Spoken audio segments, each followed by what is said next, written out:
আসসালামু আলাইকুম ভিউয়ার্স, চলে আসলাম নতুন আরও একটি ভিডিও নিয়ে। আশা করছি সবাই ভালো আছেন।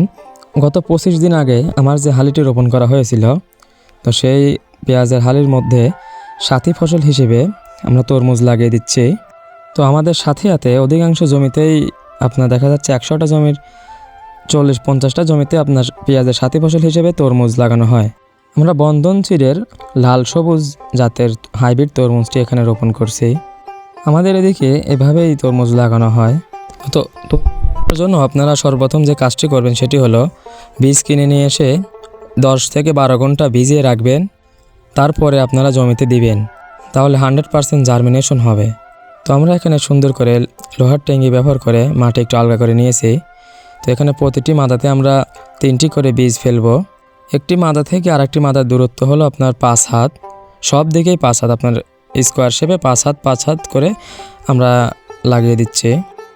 এই তরমুজ গাছগুলো যখন বড় হয়ে যাবে তখন জমিতে আর আটবে না। তো বেশি ঘন লাগালে জমিতে গাছ বেশি হয়ে যায়, যার ফলে তরমুজের ফলন একটু কম হয়। তো আপনারা চেষ্টা করবেন 5 হাত পরপর লাগানোর। তো এরপরে আমরা মাদার 2 সাইডে কাঠি কেটে দিচ্ছি। আজকে এই জমিতে দ্বিতীয় সেচ দিয়ে দেওয়া হবে। কোপানোর সময় যাতে মাদাটি চিহ্ন থাকে সেজন্য আমরা কাঠিগুলো কেটে দিচ্ছি। আপনারা এখানে ছাই ব্যবহার করতে পারেন, আপনার যার যেটা সুবিধা হয়। তরমুজ গাছে জার্মিনেশন হয়ে গেলে আপনাদেরকে আবার আরেকটি ভিডিওর মাধ্যমে দেখিয়ে দেব। তো ততক্ষণ পর্যন্ত সবাই পাশে থাকবেন এবং নতুন নতুন কৃষি বিষয়ক ভিডিও পেতে আমার পাবনার কৃষি চ্যানেলটি সাবস্ক্রাইব করবেন।